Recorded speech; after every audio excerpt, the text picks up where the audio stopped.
हिंदकोवाल बैठक हज़ारा के ज़ेर एहतमाम प्रोफेसर यक्षा खालिद महरूम का ताज़ीती रेफरेंस सदारत माहिर तालीम और समाजी शख्सियत वाहिद सिराज ने की।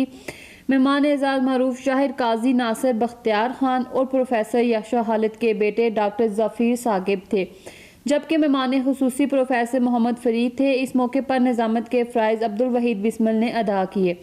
डॉक्टर आदल सईद कुरैशी ने मेहमान ग्रामी को खुशामदीद कहा और हिंदकोवाल बैठक की तरफ से इस ताज़ीती रेफरेंस के अगराज मकासद के हवाले प्रोफेसर यक्षा खालिद की अदबी खिदमात पर रोशनी डाली। डॉक्टर आमिर सुहेल, सैयद माजिद शाह, काजी नासिर बख्तियार खान ने भी इनकी खिदमात को खराज तहसीन पेश किया।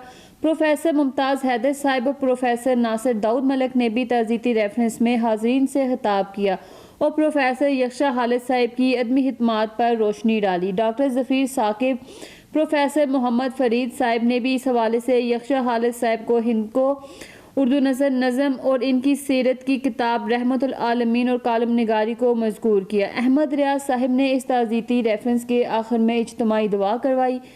प्रोफेसर यक्षा खालिद साहिब के लिए अल्लाह ताला इन्हें जन्नत नसीब करे और वो आखिरी मंजिल आसान हो। इसके बाद मेहमानों पर तकल्लुफ़ चाय पेश की गई।